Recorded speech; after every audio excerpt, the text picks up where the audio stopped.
ஈசனை அறிவிப்பதற்கு தெரிவிப்பதற்கான ரகசியம் இங்கே சொல்லப்படுது. இந்த முழு திருப்பள்ளி எழுச்சியினுடைய மொத்த ரகசியமும் முன்னுரையிலே சொல்லிட்டேன். இப்போ ஒரு பாடலா டீட்டெயிலா போவோம். முதல் பாடல்ல ஆரம்பிக்கும் போதே போற்றி என் வாழ்முதலாகிய பொருளே அப்படிங்கிறார். வாழ்முதல், என்னுடைய வாழ்க்கைக்கு முதலே நீதான் அப்படிங்கிறார். இன்வெஸ்ட்மெண்ட், கேபிட்டல் இன்வெஸ்ட்மெண்டே நீதான் அப்படிங்கிறார். என்னன்னா இந்த உலகமே பறக்குது, நீ பணம் பணம் பணம்.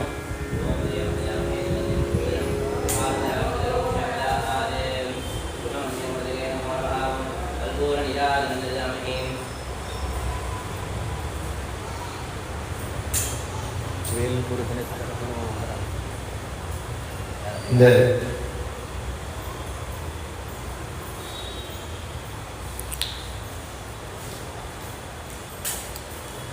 போற்றியன் வாழ்முதல் ஆகிய பொருளே அப்படிங்கிற. நம்ம பொருள்னா என்ன நினைப்போம்? இந்த வாழ்க்கையில எது பொருள்? நமக்கு பொருள் நம்ம சொல்லிட்டு எதையோ தேடிட்டு இருக்கோம். பொருள் இல்லார்க்கு இவ்வுலகம் இல்லை, அருள் இல்லார்க்கு அவ்வுலகம் இல்லைன்னு திருவள்ளுவர் சொன்னார். ஆனா என்னுடைய வாழ்க்கையின் பொருளே நீதான்ப்பா, எம்பெருமான் தான் என்னுடைய வாழ்க்கையினுடைய பொருள், என்னுடைய வாழ்க்கையினுடைய முதல் ஆகிய மூலதனம், இன்வெஸ்ட்மெண்ட், கேபிட்டல் எல்லாமே நீதான். ஆனா என்னன்னு கேட்டேன்னா, இந்த வாழ்க்கையினுடைய இந்த பொருள் சொல்றாலே மூலதனம், இவர் சொல்ற பொருள் கண்ணுக்கு தெரியாது. இறைவனுடைய அருளாகிய ஒரு விஷயம் கண்ணுக்கு தெரியாத ஒரு விஷயமா இருக்கு.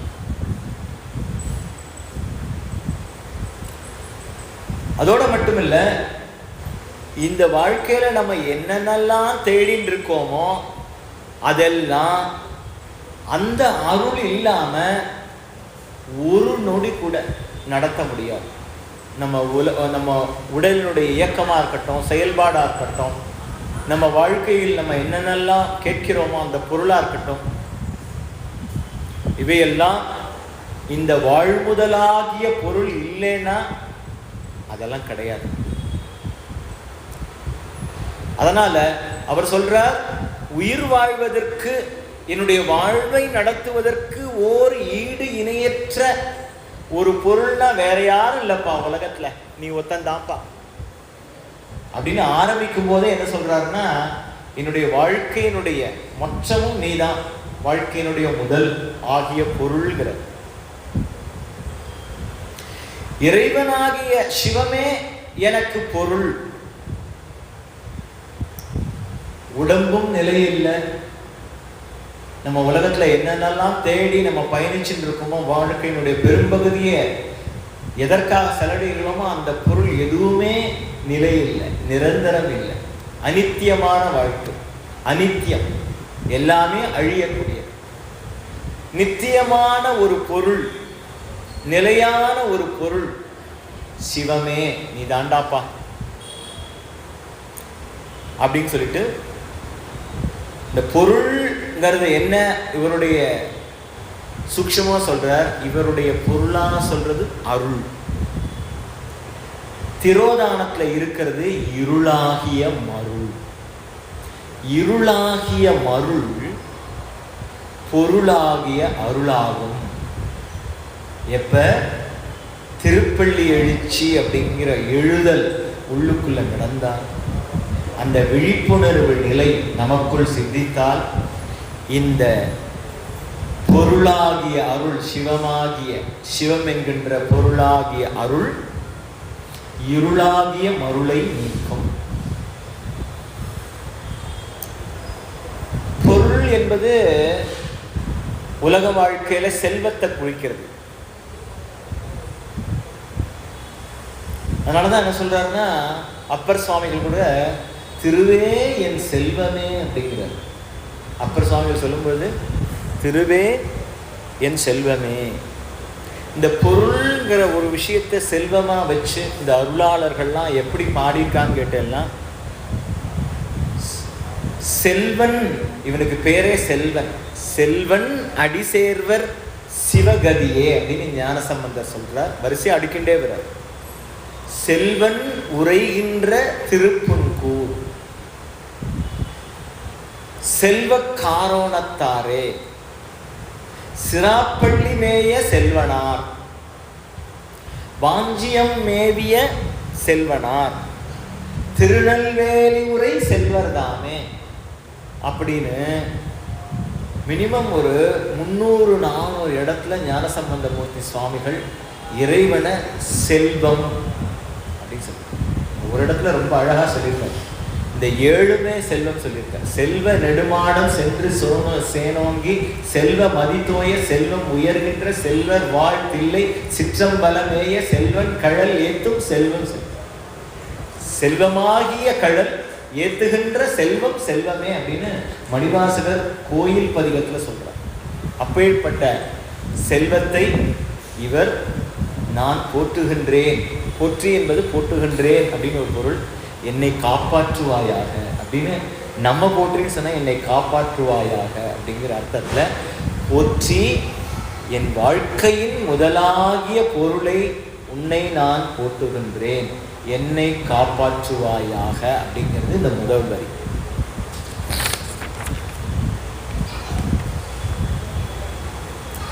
ஸோ அப்பேற்பட்ட இந்த வாழ்க்கையில் ஒவ்வொரு வினாடியும் இந்த வாழ்வு நமக்கெல்லாம் மிக சிறப்பாக நடைபெறுகின்ற, யாராவது ஒரு சின்ன ஹெல்ப் பண்ணுறாலே நம்ம வந்து தேங்க்ஸ் சார் அப்படின்னு சொல்கிறோம், நன்றி செலுத்துகிறோம், வாழ்நாள் கூட நன்றி கடன் பட்டிருக்கோம்னு சொல்கிறோம்.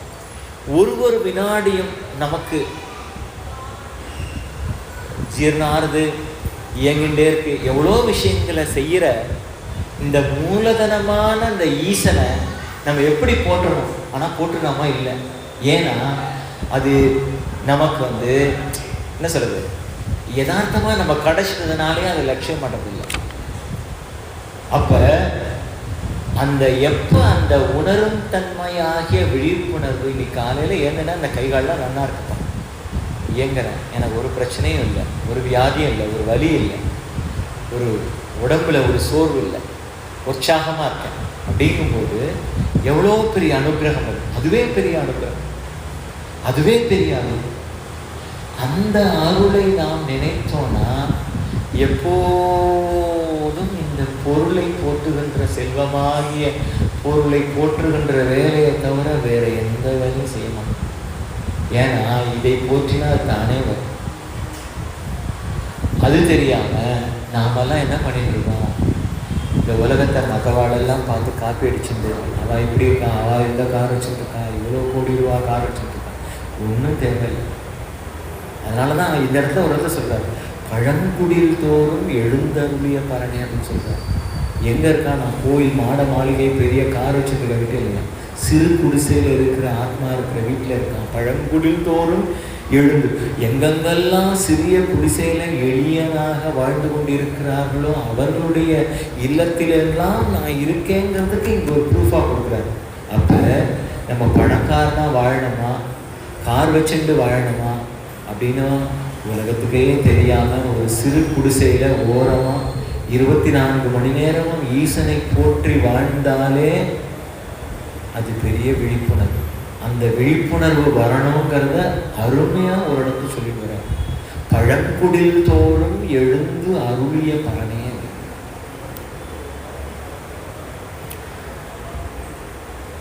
அப்பர் சுவாமிகள் சொல்றார், சிவனென நின்ற செல்வர். ஞானசம்பந்தர் என்ன சொன்னார் பார்த்தா, அப்பர் சுவாமிகள் சொல்றார், சிவனென நின்ற செல்வர் சேரை சென்னறி செல்வனாரே அப்படிங்கிறார். பராய்த்துறை செல்வரை தேடி சென்று காண்பனே அப்படிங்கிறார். ஒரு பாடல்லையும் கடைசியில் முடிக்கும் போது இந்த வார்த்தைகளை முத்தாய்ப்பா போடுறார் ஞானசம்பந்தமூர்த்தி சுவாமிகளும் அப்பர் சுவாமிகளும். அப்ப நான் எதுக்காக இதெல்லாம் ஒவ்வொன்றே சொல்றேன்னா, திருமுறையில் ஆயிரக்கணக்கான இடங்களில் செல்வம், உண்மையான செல்வம்ங்கிறது பரமேஸ்வரன்கிறது பிரத்யட்சமாக சொல்லியிருக்காங்க. அனுபவத்தில் அருளாளர்கள் அருளை பெற்று பாடி இருக்கும்போது நமக்கு என்ன செல்வம் வேண்டும் அப்படிங்கிறதுல நம்ம கிளியராக இருக்கணுங்கிறத இந்த திருப்பள்ளி எழுச்சி ரொம்ப கிளியராக சொல்லுது.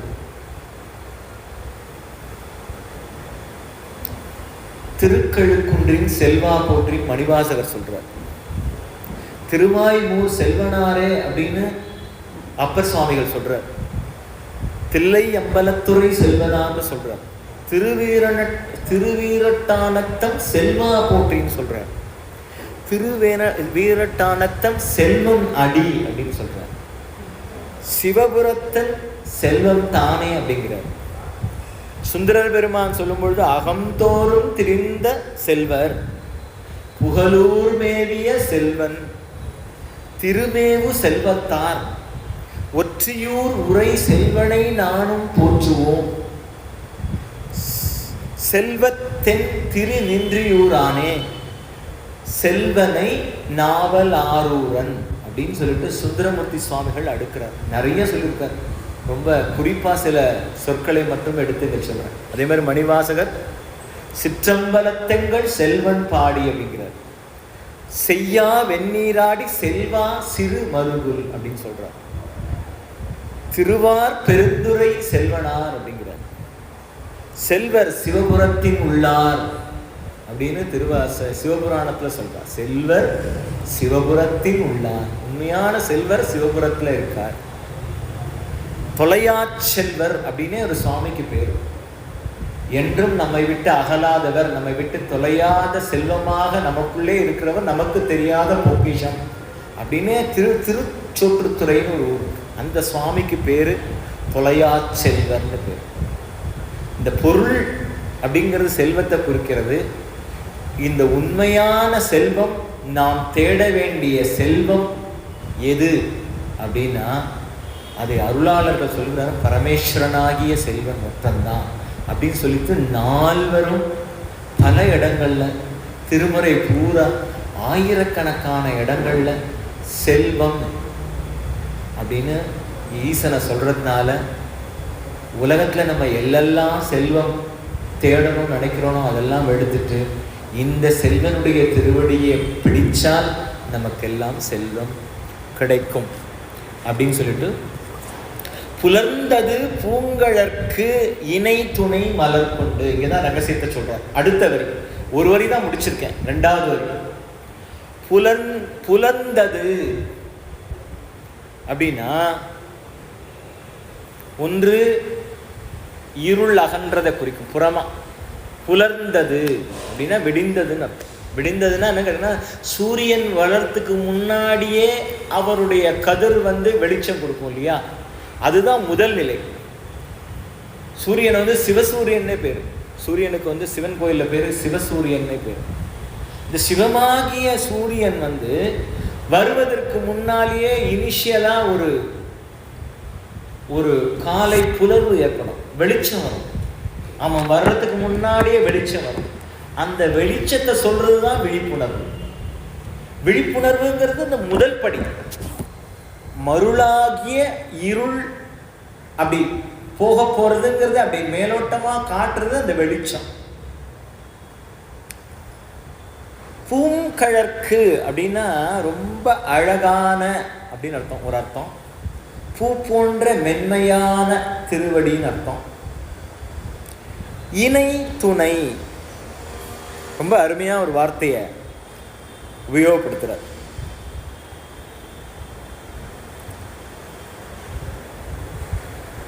இணையா இருக்கிறது, துணையா இருக்கிறது, ரெண்டும் ஒரே அர்த்தம். பார்த்தீங்கன்னா ரொம்ப ரகசியமா இருக்கு. அதை பத்தி போவோம். மலர் கொண்டுங்கிறார். இந்த மலரை பத்தி பார்த்தோம். வாழ்க்கையில ஒரு நாள் முழுமையா மலர்ந்து அது காய்ந்து விடும். அந்த முழுமையான மலர்ச்சி நம்முள் ஏற்படுவதுதான் விழிப்புணர்வு அப்படிங்கிறத அவர் சொல்றார். அதற்குத்தான் பூஜையே. பூஜையில் என்ன செய்வோம்னா, இப்படி பூ எடுத்து இதயத்தில் கொண்டு வச்சு இதயம் மலர அந்த இதயத்தை நான் சமர்ப்பணம் பண்ணுறேன் அப்படிங்கிறத ஒரு ஒரு ஆக்டிவிட்டி. அது என்ன சொல்லுவான்னா, சாக்தத்தில் வந்து தந்திரம்னு சொல்லுவான். தந்திரத்தில் பல விஷயங்கள் இருக்குது. கையில் வந்து முத்திரை காட்டுறது, பூ போடுறது, இப்படின்னு பல விஷயங்கள் இருக்குது. இடது கையால் தேனை ஊற்றுறது, அமிர்தம்னு ஒரு சாக்தத்தை வழிபாட்டில் நிறைய விஷயங்கள் இருக்கும்பொழுது இந்த மலரை கொண்டு பூசித்தல் அப்படிங்கிற ஒரு விஷயத்தை சொல்கிறார். இந்த மலரை கொண்டு பூசிக்கிறது அப்படிங்கிற விஷயத்த அப்பர் சுவாமிகளும் சொல்றார். பூக்கள் கொண்டு அவன் பொன்னடி போற்றினால் காப்பார் நம்மை கடைமிடற்று அண்ணலே அப்படிங்கிறார். அப்ப இறைவனாகிய திரு நம்மை காப்பாற்ற வேண்டும் என்றால், நம்ம காப்பாற்றணும், போற்றின்னு நம்ம சொல்றோம்ல, நம்மை காப்பாற்றணும்னா நாம் செய்ய வேண்டிய விஷயம் பூக்களை கொண்டு, புறமாக பூக்களை கொண்டு அவனுடைய திருவடியை பூஜிக்க வேண்டும். அகப்பூஜையிலே உள்ள இதயம் அன்பால் மலர்ந்து தயை சிந்திச்சு அந்த அன்பு கொண்டு அவனை வந்து அப்படி பார்த்துக்கணும். காலையில் திருப்பள்ளி எழுச்சியிலேருந்து ஆரம்பித்து ராத்திரி நம்ம வந்து பள்ளியறை பூஜை பண்ணுற வரைக்கும் என்னவன் பா, என்னுடைய குழந்தைப்பா அப்படி ஒரு பாவிச்சு, என்னுடைய அரசன், நான் அவனுக்கு அடிமை, அவனுக்கு எல்லா சேவையும் நான் செய்வேன், அவனுக்கு எப்போதும் உடனே இருந்து உடையவனாக அவனோடே இருந்து அவனுக்கு சேவை செய்வதையே என்னுடைய வாழ்க்கையின் மூலதனம், வாழ்முதலாகிய பொருளே அப்படிங்கிற மூலதனம் நம்மை மேல் ஏற்படுத்தணும். இது வரைக்கும் நம்மகிட்ட டெபாசிட் இல்லை. இந்த டெபாசிட் என்னன்னு கேட்டால், பூஜைகளால் பூக்கள் கொண்டு நம்மை போற்றுகின்ற தவம், அந்த தவம் தான் டெபாசிட். பேங்க்கில் போகிற டெபாசிட் இல்லை. அந்த தவம் என்று மெக்கானிக்கலாக இல்லாமல், மெக்கானிக்கலாக இருந்தால் அது ஒர்க் ஆகாது. இன்னும் நான் பூஜை பண்ணுறேன் அப்படின்னு புறமாக பண்ணால் வச்சு, அந்த உள்ளுணர்வாகிய அன்போடு அந்த சிவத்தை நாம் அனுதினமும் பூசிக்க, பூக்கள் கொண்டு அவன் பொன்னடி போற்றினால் காப்பர் நம்மை கடைவிடற்று அண்ணலே அப்படின்னு அப்பர் சுவாமிகள் திருவேட்களம் அப்படிங்கிற ஒரு திருத்தலத்தில் பாடுறார். ஞானசம்பந்தர் சொல்ற, பூவார் மலர் கொண்டு அடியார் தோழுவார் அப்படின்னு ஒரு பாடுற பாரு. அது வந்து தக்கேசி அப்படிங்கிற பண்ணில் காம்போதி அப்படிங்கிற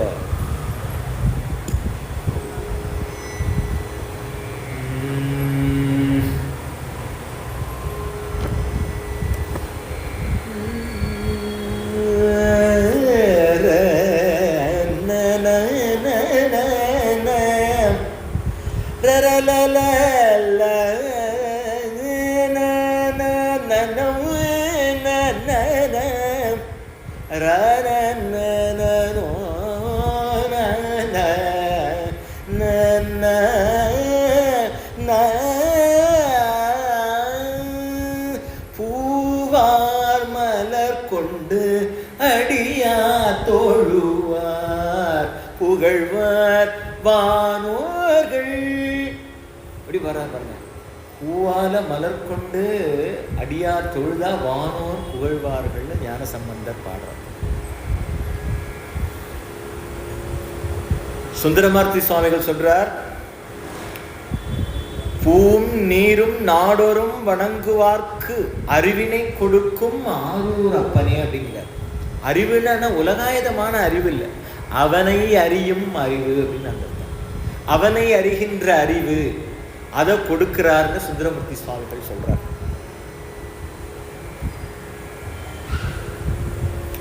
அதோட ஒரு படி மேல போய் மாணிக்க வாசகர் வந்து பூவல்லி அப்படிங்கிற இடத்துல பூவை பறிக்கும் போதே அந்த உணர்வோட பூவல்லி கொய்யாமோன்னு சொல்லிட்டு அந்த விஷயத்தை, நடம்பயிலும் வானநாடர் கோவுக்கே பூவல்லி கொய்யாமோ, அது கூட அவனுக்காக நான் பறிக்கிறேன்னு அந்த நினைப்போடைய வானநாடர் கோ, உலகமே ஏங்கிக் கொண்டிருக்கின்ற நடனம் புரிகின்ற ஈசன் ஆகிய என் மன்னவனாகிய கோமான். கடலினைகள் பொன்னான வாபாடி பூவல்லி கொய்யாமோ. இணைந்த திருவடியை எப்போதும் பாடிக்கொண்டே, பூ பறிக்கும் போது பாடிக்கொண்டே பூவல்லி கொய்யாமோ அப்படின்னு இந்த பூவை கொண்டு செய்கின்ற, பூவை பறிக்கும் பொழுதே அந்த உணர்வு வரணும். அந்த பூவை எப்போதும் அனுதினமும் அந்த அனுபவத்தில் இருக்கிறதையே அவர் வாழ்க்கையினுடைய ஒரு திருவடி தீட்சை கொடுத்து மறைஞ்ச விட்டார். அதுக்கப்புறம் அவருக்கு நினைவில் இருந்தது 2 விஷயம்தான். குருநாதனுடைய திருவடியாகிய அவனுடைய தரிசனம், அடியார் கூட்டம். 2 தவிர வேற எந்த சிந்தனையும் கிடையாது.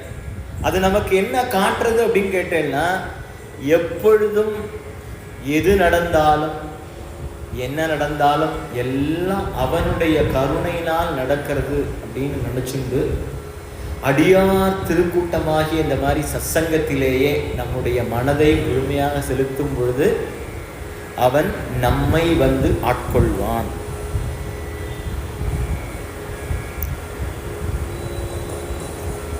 பூவாகிய இந்த இடத்துல பூவாகிய உன் இதய கமலத்தை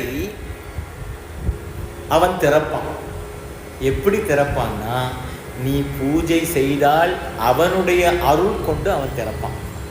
அப்ப திறந்தாச்சுன்னா நமக்கு அந்த பேதமே கிடையாது. என்ன பேதம் கிடையாதுன்னா, இவன் என்னை விட பெரியவன், இவன் என்னை விட சின்னவன், நான் அவனுடைய தாழ்ந்தவன், இவன் என்னுடைய கீழே மேலே, பெரியவன் சிறியவன் என்ற எல்லாம் பேரு. காட்சி பார்க்கின்ற பொருளெல்லாம் நீக்கமர நிறைகின்ற பராபரமே அப்படிங்கிற நிலை சித்திக்கணும். அப்படின்னா எப்பொழுதும் எல்லா செயல்களிலும் அவனுடைய நினைவோடையே, இறை நினைப்போடே, பூவாகிய நம் இதய கமலத்தை அவன் திறக்க, நாம் அனுதினமும் பூவை கொய்து இறைவனுக்கு நம் இதயமாகிய அந்த பூவை அவனுடைய மலர் கொண்டு, பூங்கழற்கு புலந்தது பூங்கழற்கு இணை துணை மலர் கொண்டு. அப்படி பண்ணும்பொழுது விழிப்புணர்வு ஏற்படுகிறது.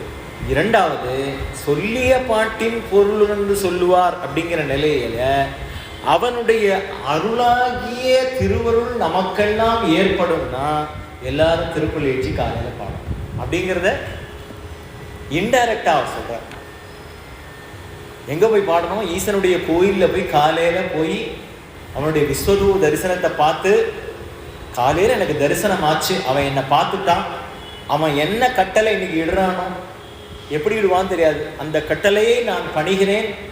இன்று அவன் இணக்கும் கட்டளைக்கு நான் அவன்கிட்ட போய் நின்று, என்னுடைய மன்னன் அவன், அந்த மன்னனை நான் தரிசித்து அவன்கிட்ட நமஸ்காரம் பண்ணி, எனக்கு இன்றைய நாள் சிறந்த நாளாக இருக்க எனக்கு இந்த கட்டளை எனக்கு விடுப்பான், நீ எப்படி நடத்திட்டு போறிய நான் அப்படி வரேன் அப்படின்னு சொல்லிட்டு இந்த நாளை முழுமையாக அவனுக்கு சமர்ப்பணம் செய்து செய்கின்ற அனைத்து செயல்களிலும் அவனை காண வேண்டும். அப்படிங்கிறது தான் புலர்ந்தது பூங்கழற்கு இணை துணை மலர் கொண்டு. இந்த மலர் கொண்டு, இந்த மலரை ஏன் சொல்றார் சொல்லிட்டே போலாம், நிறைய இருக்கு.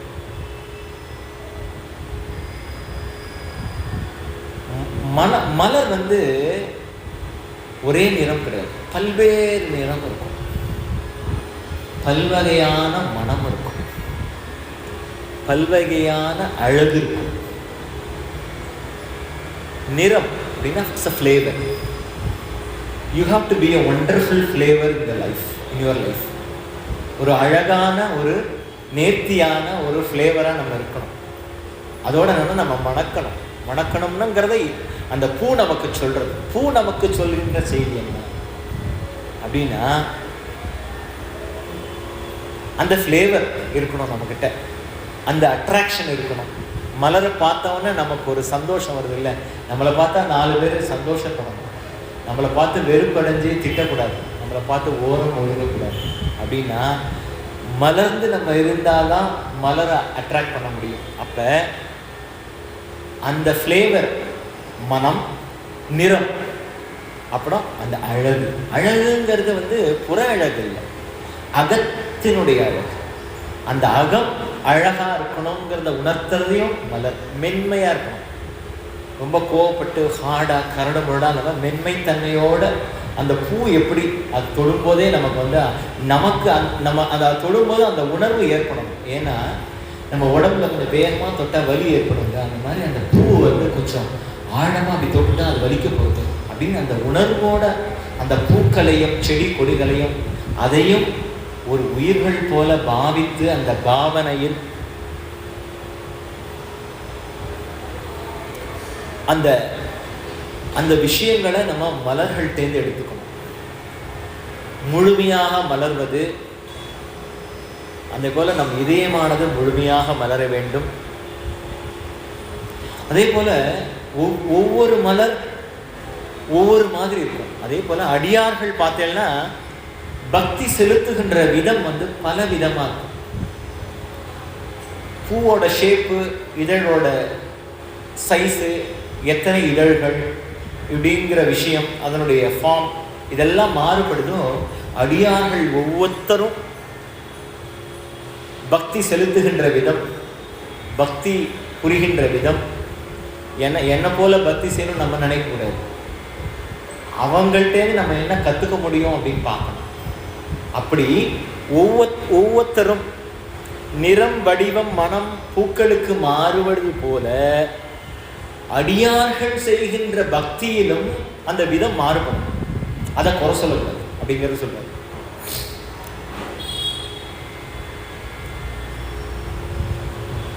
அந்த மாறுபட்ட ஒரு அடியார்கள் இருக்கின்ற குழுமத்துல அவனையே எஜமானனாக கருதி நாம் அனைவரும் வழிபட வேண்டும். இதுல நான் பெரியார், நீ பெரியார், எல்லோரும் அடியார்கள். பரமன் ஒத்தந்தான் நமக்கு இந்த கூட்டத்துக்கு தலைவன் அப்படின்னு சொல்லிட்டு அந்த பக்குவத்தோட எல்லாரும், அனைவரும் அடியார்கள், அனைவரும் ஈசனுடைய அம்சம் அப்படின்னு நினைச்சு அவா ஏதாவது நம்ம தப்பா சொன்னா கூட நமக்கு ஈசன் இட்ட கட்டளை, அவன் நமக்கு ஏதோ ஒரு விதத்துல நம்மளுடைய ஊழ்வினையை நீக்குகின்றான் என்கின்ற விதத்திலே இந்த விஷயங்களை எடுத்து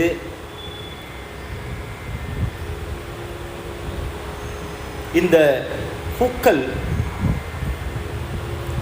எப்படி மாறுபட்டாலும் பூக்களுடைய சிறப்பு குறையாம இருக்கும்.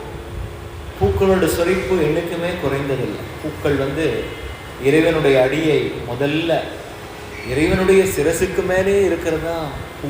அதனால கொன்றை பூவை பற்றி அப்படி சொல்லுவா, இறைவனுடைய திருவடியில் இருக்கிற கொன்றை பூவை பற்றி அப்படி சொல்லுவா விஷயமா. அதே போல நிறம், வண்ணம், மனம், அழகு ஆகிய மாறுபட்டாலும் எப்படி பக்தர்களின் பூக்களின் சிறப்பு குறையாதோ அதுபோல பக்தி செலுத்தும் அடியார்களிடமும் எந்த ஏற்ற தாழ்வுகளும் இல்லை அப்படிங்கிறத புரிஞ்சுக்கணும்.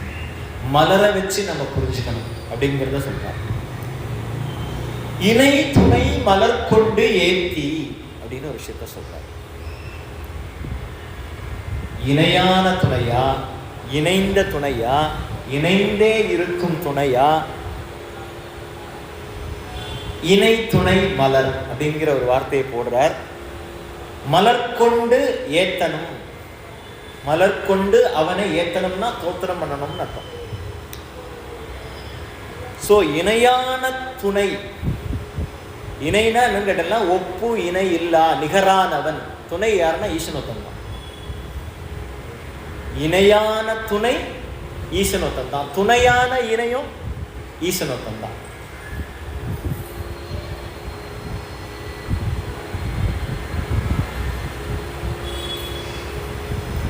இந்த இதயமாகிய மலரை கொண்டு அன்பு செய்து இதயம் முழுமையாகிய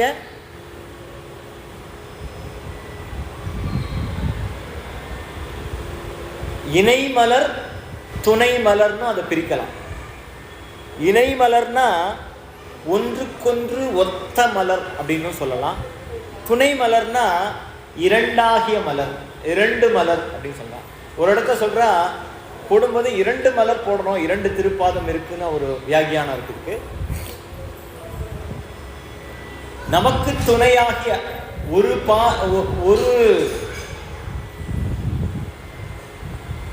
ஒன்றுக்கொன்று ஒத்த மலராகிய திருவடி அப்படின்னு ஒரு அர்த்தம் இருக்குல்ல. அப்படி பூவினை கொண்டு இறைவனை போற்ற அருள் மலரும் எழில் நகை கொண்டு அப்படிங்கிறார். திருமுகத்துல ஒரு புன்னகை தெரியுமா? நீங்க ஆற்றுல ஏதாவது மூர்த்தம் வச்சிருந்தே, இல்லை கோயில் ஒரு மூர்த்தம் இருந்தே, அதை ஒரு அன்போட பார்த்தேன்னா அந்த எழில் நகையை பார்க்கலாம். யாருக்கும் ஏதாவது கேட்டால் இந்த நகைங்கிறது என்னன்னு கேட்டேன்னா சிரிக்கிறது. எழில் நகைங்கிறது புன்னகைங்கிறது. புன்னகைனா என்னன்னு கேட்டேன்னா இந்த பல்லு தெரியாம சிரிக்கணும், நமக்கு சிரிப்பு இல்லை. அது என்ன கேட்டா குமின் சிரிப்புன்னு அது சொல்றாரு. குமின் சிரிப்புன்னா அழகா இருக்குமா, அந்த சிரிக்கும் போது அந்த இதழ்கள் ரெண்டும் அழகா இருக்குமா, ஆனால் திறக்காதான். வாயை திறக்காம அந்த போஸ்டர்லயே அந்த சிரிப்பை காட்டுறதுக்கு பேரு எழில் நகை. எழில் நகை கொண்டு நின் திருவடி தொழுவோம். அப்ப இந்த பூவினை கொண்டு அவனுடைய திருவடியை போற்ற ஈசன் முகத்துல ஆட்டோமேட்டிக்கா அந்த இதயம் மலர்ந்து அவனுடைய புன்னகையான எழில் நகையை நம்ம பார்க்கலாம் அப்படிங்கிறத எனக்கு சொல்றார். அது அந்த பாவத்துல நீங்க இருந்து அந்த பூஜை செய்யும் பொழுது அதற்கான அனுபவம் சித்திக்கும். செற்றித கமலங்கள் மலரும் தன் வயல் சூழ் அப்படின்னு அடுத்தது சொல்றார். சேருங்கிறது யாரும் விரும்பத்தகாத ஒரு சேரு. ஆனா அந்த சேற்றிலேருந்து தான் அந்த தாமரை மலர் மேலோங்கி அப்படி மேல சேற்றிலில் மலர்ந்த செந்தாமரையோ ஒரு பாடல் கூட இருக்கு, செவ்வந்தி பூச்சரமோ. சேற்றினில் மலர்ந்த செந்தாமரையோ செவ்வந்தி பூச்சரமோ. தாமரை எங்கு மலரும் கேட்டேன்னா சேற்றுல தான் மலரும். இந்த உடம்பானது ரொம்ப கீழ்த்தன்மையா சேர விட மோசமா இருக்கு, நாத்தம் அடிக்குது. ஒருத்தர் சொல்லுவார், எந்த பிராணிகள் விலங்கினங்கள் மலம் போனாலும் அந்த இடத்துல செடி முளைக்குமா, மனிதன் போற மலத்துல இருந்து ஒரு இடத்துல இருந்து ஒரு செடி கூட முளைக்காது ஒருத்தர் சொல்லுவார். அதுபோல ரொம்ப கீழ்த்தன்மை உடையதாகிய இந்த உடம்பு அப்படின்னு ஒரு பார்வை. நீர் தத்துவத்தினால நீரு மந்திரமாவது நீருன்னு அந்த நீர் தத்துவம் இருக்குல்ல, பறையினுடைய தத்துவம். பறையினா சக்தின்னு அர்த்தம். அந்த சக்தியினால ஓங்கி விரிந்து மலர்கின்ற செந்தாமரை அப்படின்னு தாமரை மலர்கின்ற தன்மை. இப்ப என்ன சொல்றாருன்னா திருப்பெருந்துறைய சொல்றார். எப்படி சொல்றார்? செற்றித கமலங்கள் மலரும் தன்வயல் சூழ் அப்படிங்கிறார். தன்வயல்னா குளிர்ச்சியா இருக்கான், வயல்கள் நிறைந்த சேற்றிலில் மலர்ந்த செந்தாமரை பூத்த மலர்கள் நிறைந்தனா அவ்வளோ சிறப்பான ஆத்மாக்கள் அந்த திருப்பெருந்துறையில இருக்கான். அதைத்தான் செந்தாமரை மலர்ந்த மலர்கள் அப்படின்ற அந்த ஆத்மாவுடைய திருக்கூட்டமே அங்க இருக்குங்கிறத உவமையா சொல்றார்.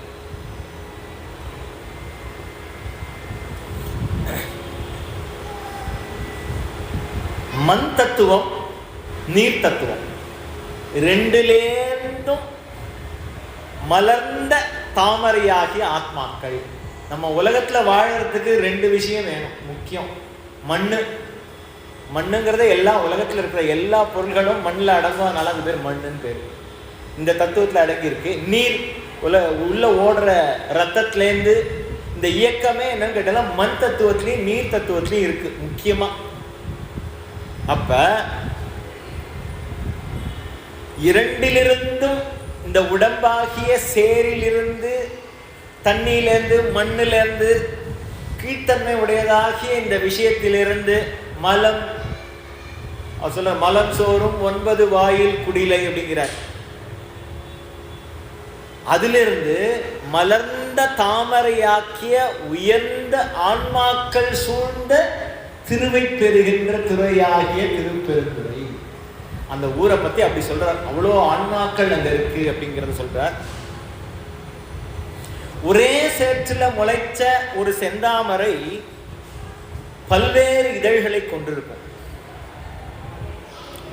அதே போல இந்த தாமரை என்ன சொல்லுதுன்னா, ஒரே விதமான மனித உடம்பை பெற்ற அடியார்கள் பல்வேறு நிலையில பக்தி செலுத்துகிறார்கள்ங்கிறத சொல்றதும் இந்த தாமரை மலர்லயும் சொன்ன இந்த தாமரையும் அதை குறிக்குது அப்படிங்கறத சொல்றாருங்க. குளிர்ச்சியான ரொம்ப எப்போதுன்னு கேட்டீங்கன்னா, இந்த அடியார்கள் இருக்கின்ற சபையாகிய செற்றிதழ் கமலங்கள் மலரும் தன் வயல் சூழ் திருப்பெருந்துறை. செற்றிலே வளர்ந்த கமலங்கள் மலர்ந்த இந்த ஆன்மாக்கள் இருக்கக்கூடிய குளிர்ந்த ஒரு பகுதியாகிய திருப்பெருந்துறை. அந்த வளம், ஆன்மாக்களுடைய மனத்தின் வளம் எப்படி இருக்குங்கிறத ஓமையா சொல்லியிருக்காங்க. அந்த மனசு எப்படி இருக்காங்கல்ல, சேற்றிலிருந்து அது முளைச்சி வந்தாலும் அந்த செந்தாமரையா முழுமையாக மலர்ந்து அந்த திருப்பெருந்துறையே சூழ்ந்திருக்குது. அந்த இடத்தை அப்படி சொல்றார், விவரிக்கிறார். அந்த ஆன்மாக்கள் மலர்ந்து உயர்ந்த நிலை பெற்ற திருப்பள்ளியாகிய எழுச்சியை, விழிப்புணர்வை பெற்ற ஆன்மாக்கள் அந்த திருப்பெருந்துறையில அப்படி இருக்கான். அதனால அது குளிர்ந்து இருக்கு. அங்க கோபம் அதுக்கெல்லாம் வேலையெல்லாம், மனசு குளிர்ந்து இருக்கு அப்படின்னு ஒரு பாவம். மலர, இதயம் மலர அப்படின்னு அர்த்தம். இதயம் மலர்ந்ததுன்னா உடனே அது குளிர்ச்சி ஆயிடும். அந்த குளிர்ச்சினால் நமக்கு என்ன சந்தோஷம், ஆனந்தம், அதுதான் கிட்டும். அப்பேற்பட்ட திருப்பெருந்துறை அதுல நம்ம போகணும் அப்படிங்கிறதுக்கு அவர் சொல்ற ஒரு ரகசியம், பூக்களை கொண்டு பொன்னடி போற்ற ஈசன் திருமுகத்திலே புன்னகை எழ செற்றிதழ் கமலங்கள் மலரும் தன் வயல் சூழ் அப்படின்னா சகசிராரமாகிய, இன்னொரு அர்த்தம், சகசிராரமாகிய இதய கமலம் விரிந்த ஆன்மாக்கள் வாழும் இடமாகிய திருப்பெருந்துறை.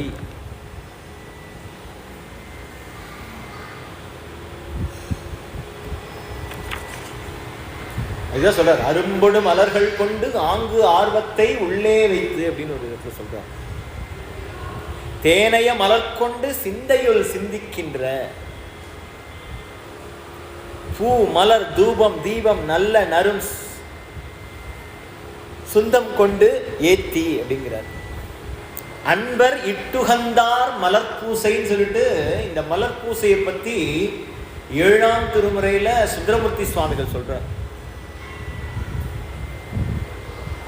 இன்னொரு இடத்துல சொல்றார், விரும்பி நின் மலர்பாதமே நினைந்தேன் வினைகளும் விண்டனன்னு சொல்றார். இதெல்லாம் எக்ஸாம்பிள். இந்த மலராகிய நின் மலர்பாதத்தை நினைப்பதனாலேயே என் வினைகள்லாம் போயிடுதுங்கிறத அஃபர்மேஷனை சுந்தரமூர்த்தி சுவாமிகள் இந்த இடத்துல சொல்றார். பன்மா மலர்கள் கொண்டு பலரும் ஏத்தும் பழைய நூல், பலவிதமான மலர்களை கொண்டு ஏத்துகின்ற பழைய நூல்னு ஒரு பேரு, ஒரு விஷயம். அந்த ஆன்ம நிலை உயர்ந்தம் அடைந்து வெவ்வேறு நிலையில் உள்ள உயர்ந்த நிலையில் உள்ள ஆன்மாக்கள் பலரும் நின்று ஏத்துகின்ற பழைய நூல் அப்படின்னு ஒரு பேரு.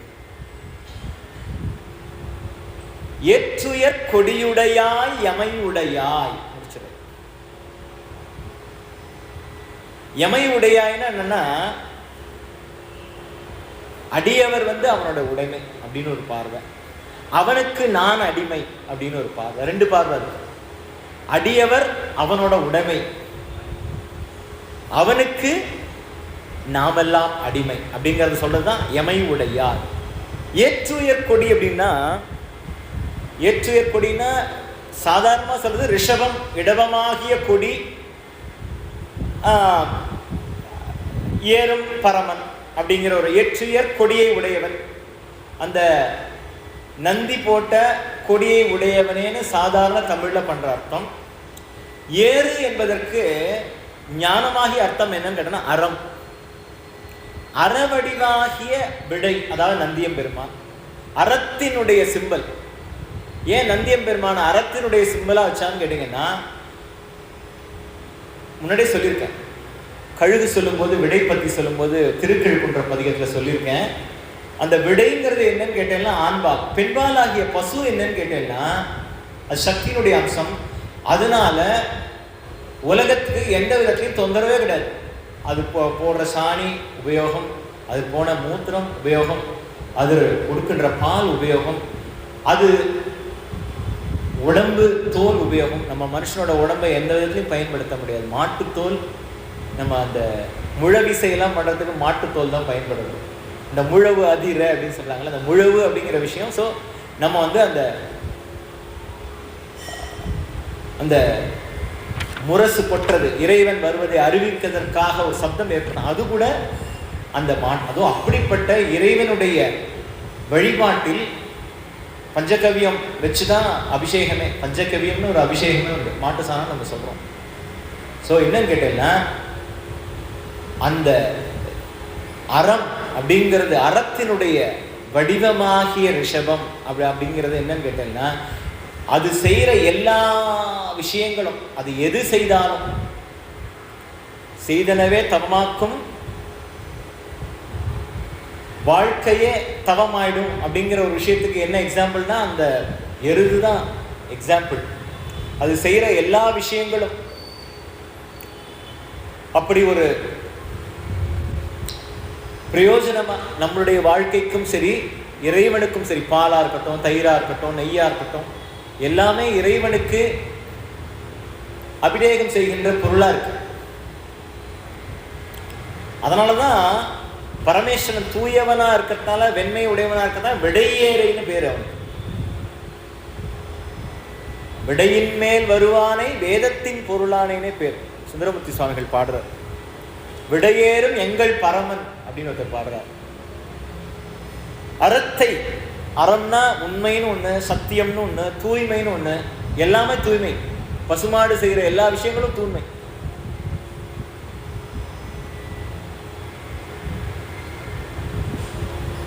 அப்பேற்பட்ட தூய்மை உடைய ஒரு தலைவனிடம் நாம் எல்லாம் அடிமையாவது இப்பிறவில் நான் செய்த பாக்கியம். அதுதான் சொல்ற. ஏற்றுயர் கொடியுடையாய் எமையுடையார், என்னை உடையவனே அப்படின்னா நான் உனக்கு அடிமையா இருக்கேன்னு அர்த்தம். நமக்கு என்ன சொல்றார், நாமெல்லாம் அவனுக்கு அடிமையா இருக்கணும். அப்படின்னா என்னன்னா, நாம 0வா இருக்கணும், அவன் 1ஆ இருக்கணும். நமக்கு முன்னாடி அவன் இருந்தா 10 ஆயிடும். நம்ம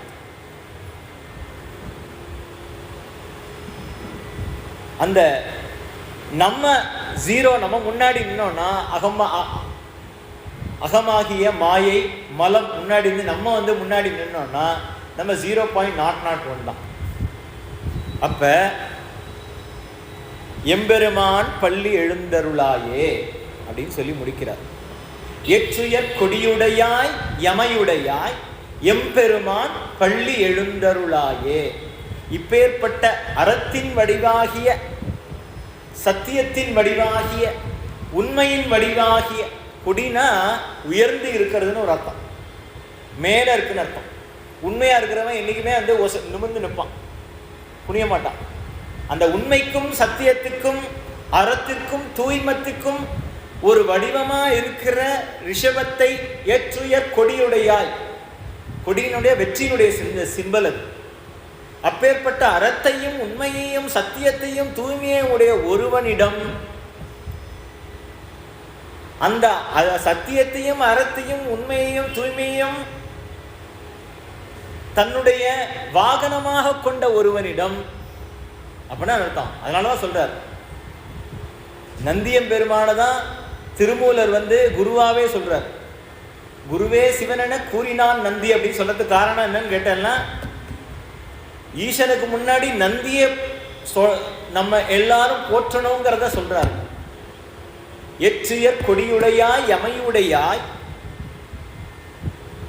அதனால என்ன ஆகுது, மருள் நீங்கிய பொருளாகிய சிவமும் இருள் நீங்கி அருளாகிய ஒளியும்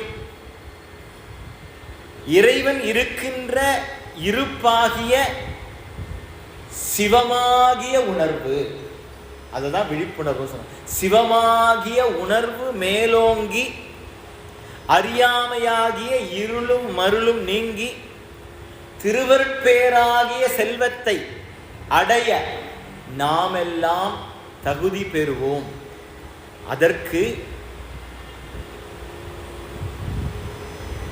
இந்த பாடலை, பள்ளியறை பாடல்களை திருவடி மலர் கொண்டு பூசிக்க அவன் எழில் நகை கொண்டு பள்ளி எழுந்தருளி நமக்கெல்லாம் அருள் புரிவான் என்பது திண்ணம் என்பது இந்த பாடலிலிருந்து நமக்கு கிடைக்கின்ற செய்தி. ஒரே ஒரு பாடல் மட்டும்தான் முடிஞ்சிருக்கு, முதல் பாடல் மட்டுமே முடிச்சிருக்கேன். இத்துடன் இந்த முதல் பாடலோட இந்த திருப்பள்ளி எழுச்சியை நிறைவு செய்கிறேன். அடுத்த பாடல் அடுத்த மாதம் தொடரும். திருச்சிற்றம்பலம். மீளா அடிமை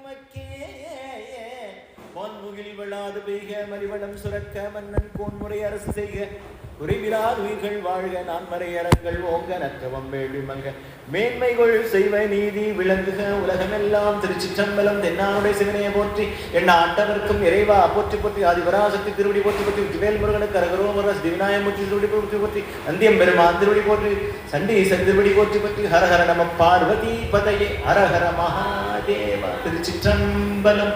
மீண்டும் அடுத்த மாதம் இரண்டாவது பாடலும் இந்த திருப்பள்ளி திருச்சி